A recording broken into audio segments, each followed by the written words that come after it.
안녕하세요. 달콜부부입니다. 오늘은 훈육에 대한 이야기를 해보려고 합니다.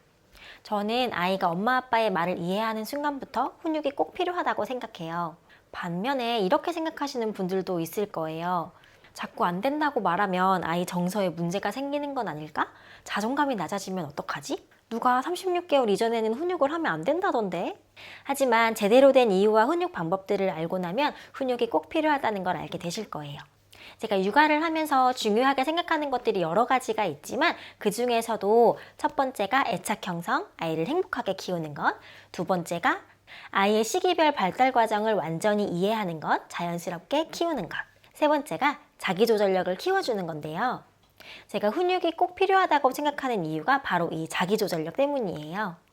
지안이가 한 7, 8개월쯤에 이시영 박사님의 자기조절력 책을 읽게 됐는데 이 자기조절력이라는 게 정말 중요한 능력이더라고요. 자기조절력은 자기 감정 통제 능력, 자기 통제력, 감정 조절 능력 이렇게 여러 가지로 불리는데요. 인간 생활의 가장 기본적이고 필수적인 능력일 뿐만 아니라 사회적 성공의 절대적인 요인이기도 해요.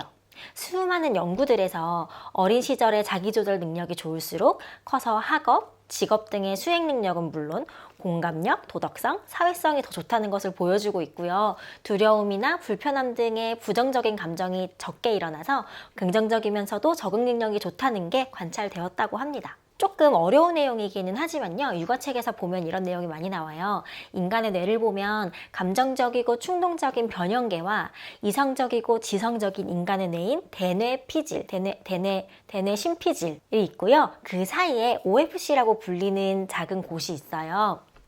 OFC는 애착과 감정 조절을 하는 기능을 비롯해서 자기 감정 조절력, 공감력, 감정이입력, 타인의 표정과 분위기를 읽는 능력, 문제 해결 능력, 이성과 감정의 균형, 스트레스 감내 능력 등을 만드는 곳이에요. 천하무적이네요. 이 OFC가 잘 발달된 아이는요, 정서적 안정감을 주는 세로토닌 신경이 활발하고요, 예의 바르고 자기주도적으로 공부하고 감정 조절도 잘하는 사교적인 아이로 자랄 수 있어요. 이 중요한 OFC의 발달의 결정적인 시기가 생후 3년이라고 해요. 그 후로도 20대 때까지 계속 발달하긴 하지만 생후 3년이 아이의 뇌 발달의 가장 중요한 시기인 거죠. 3살부터는 뇌의 OFC 부분이 아니라 그 인간뇌라 불리는 대뇌 심피질 전반의 신경회로를 만드는 데 전력 두고 해야 될 시기이기 때문에 3살 이전에 OFC를 제대로 발달하게 해서 자기 감정 억제력과 조절력을 준비시켜 놓아야 한다고 합니다. 이렇게 3살까지 폭발적인 뇌발달 시기에 자기조절력이 잘 발달된 아이들은 청소년기에 다시 한번 전전두엽의 왕성한 발달이 있더라도 그 혼란기를 수월하게 겪어낼 수 있다고 해요. 그럼 그렇게 중요한 아이 뇌의 OFC라는 이 부분은 어떻게 해야 제대로 발달할 수 있을까요? 첫 번째, 엄마와의 애착과 신뢰감이 형성되어야 하고요. 두 번째, 그 애착과 신뢰감의 바탕 위에 적절한 통제와 제한이 있어야 합니다. 이 적절한 통제와 제한, 이게 바로 제가 훈육이 꼭 필요하다고 생각하는 이유예요. 물론 그 전에 엄마 아빠와 아이 사이에 끈끈한 애착과 신뢰감이 있어야겠죠. 육아서적을 읽어보신 분이라면 한 번쯤 보셨을 내용일 텐데요. 아이의 뇌에는 수많은 신경세포가 생겨나고 그 신경세포들을 잇는 신경회로가 어마어마하게 생겨났다가 어느 시점이 되면 자극이 많이 주어졌던 신경회로들은 더 단단하게 발달하게 되고 자극이 없었던 신경회로들은 서서히 소멸하게 돼요. 마찬가지로 자기 억제력이 발달하기 위해서는 아기 때부터 억제적인 자극이 필요해요. 모든 게 다 충족되고 자신의 행동이 전혀 제지되지 않는 상황이라면 억제회로가 발달할 이유가 없거든요. 아이의 요구를 100% 충족되게 하지 말고 안 돼! 라는 말을 무서워하지 않는 것이 자기조절력 발달의 기본인 것 같아요. 유명한 마시멜로 실험 아실 거예요. 아이 앞에 마시멜로를 놓고 이걸 15분 동안 먹지 않고 기다리면 15분 후에 2개를 줄게 해서 아이의 반응을 관찰하고 그 아이들을 30년간 추적한 연구인데요. 지안 이거 안 먹고 10분 기다리면 엄마가 2개 줄게. 응. 자, 기다려. 자꾸 충돌하나 봐.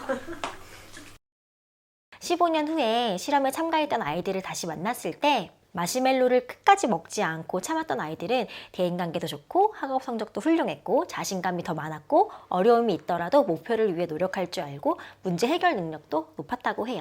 여기에서도 감정 조절 능력, 욕구 지연 능력, 감정 억제 능력과 같은 개념들이 막 나오는데요. 이런 조절 능력들은 부모의 양육 방식에 의해서 차이가 난다고 합니다.